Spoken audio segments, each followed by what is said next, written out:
Hi guys! Welcome back again sa aking channel. My name is Jeefrey and today's video is pag-uusapan natin kung worth it nga ba na mag-join tayo or mag-participate tayo mamaya sa boss fight event.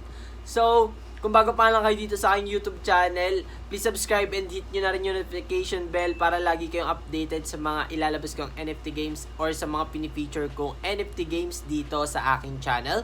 So, huwag na nga natin patagalin pa, umpisahan na nga natin yung ating topic. So, yun na nga guys, 3 hours and 52 minutes na lang mag-i-start na yung game and ngayon is 7 AM na and mag-i-start to mamayang 11 AM. So, para sa mga BSC user dyan, ready na kayo dyan, panigurado.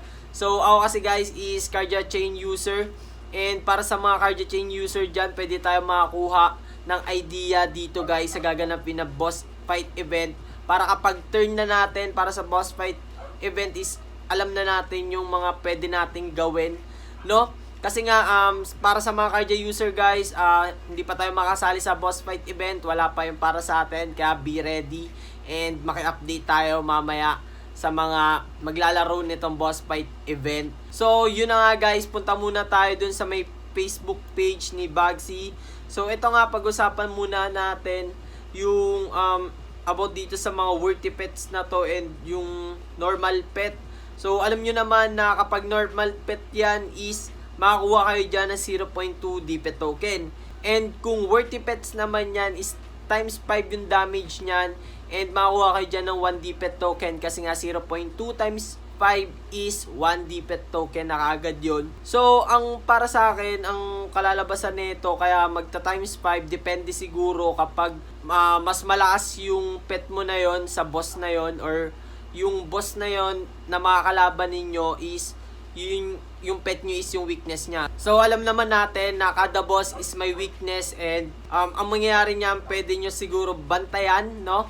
Na lalabas sa boss is weakness ng pet ninyo. Pwedeng antayin nyo muna bago kayo mag-deploy or magpasok ng pet nyo dun sa boss fight. Kaya ang mangyayari nito talaga antayin yung mangyayari nito or baka bandang 11 or pagpatapos na magsiksikan. So, depende kung anong mangyayari. Abangan na lang rin natin.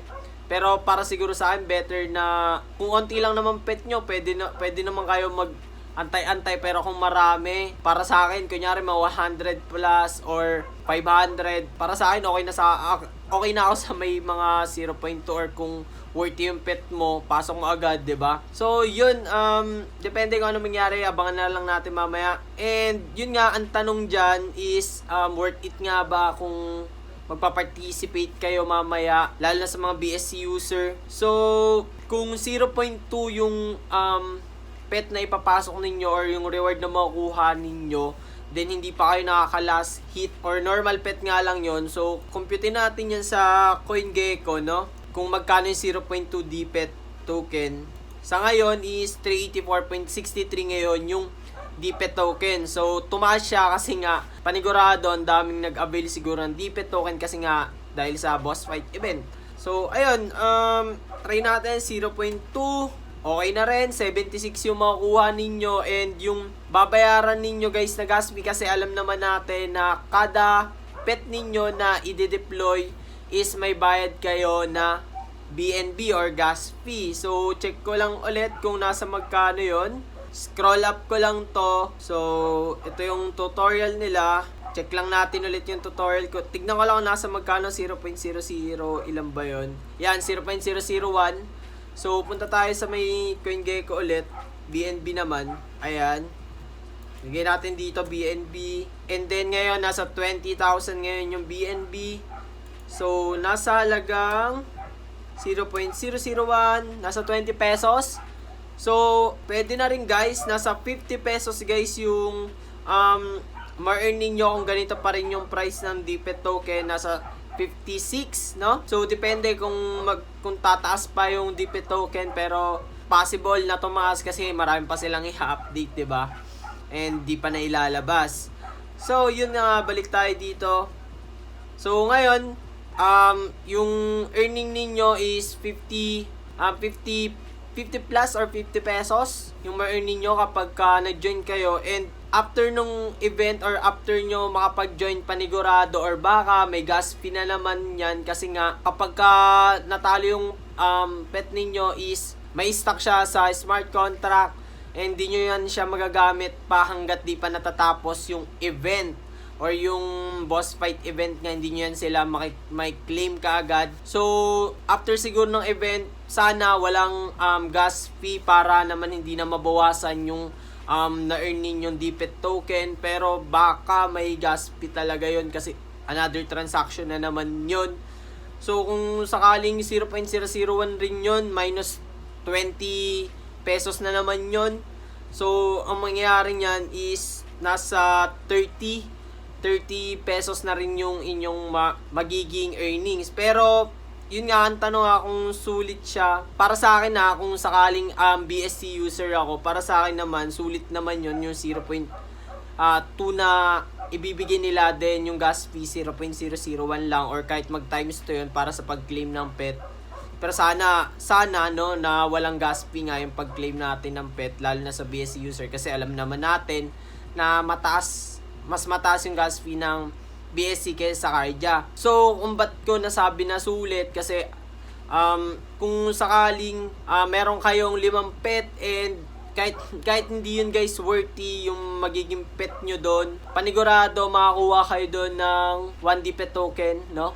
So, nasa magkano siya ngayon? 380 plus, and yung babayaran yung gas fee is sabihin natin 20 times 5 nasa 100, so tubo kayo ng 200. Or kung sakaling may gas fee pa rin pagka claim ninyo ng mga DPET token or nung mga pet ninyo is may gas fee pa rin, so ang mangyari nun nasa, kung 5 yung pets ninyo example ka, so ang mangyari nun 20 times 5 na sa pag-deploy plus 20 times 5 ulit kapag kakuha ng pet, depende pa sa gas fee or sana talaga walang gas fee, no? So, kung sakali may gas fee yun, nasa 200 pesos lahat ng babayaran ninyo. Pero, para sa akin kaya naging sulit yun kasi nga, yung rate guys ng DPET token, possible tumaas pa siya. And para sa amin guys na Cardia user, or para sa atin, antay lang muna tayo na magkaroon nga ng boss fight event and pwede tayo kumuha guys ng idea mamaya, no? So, yun yung kinaganda sa atin na Cardia user, ay na yung parang advantage nga rin natin na makakuha tayo ng idea or may idea na tayo sa event bago natin siya malaro. So, mas makakapag-ready pa tayo. And alam natin na maliit yung gas fee natin, kaya goods na goods sa atin yan.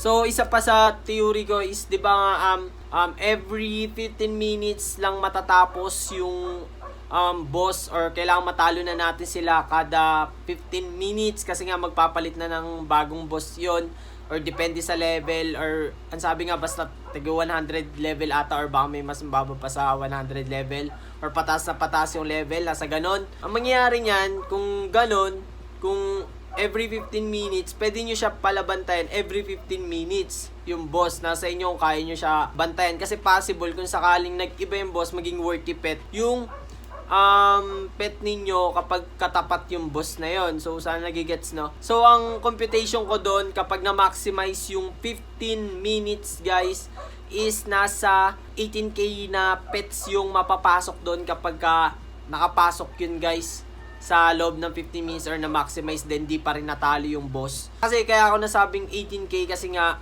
every 5 seconds is 100 pets.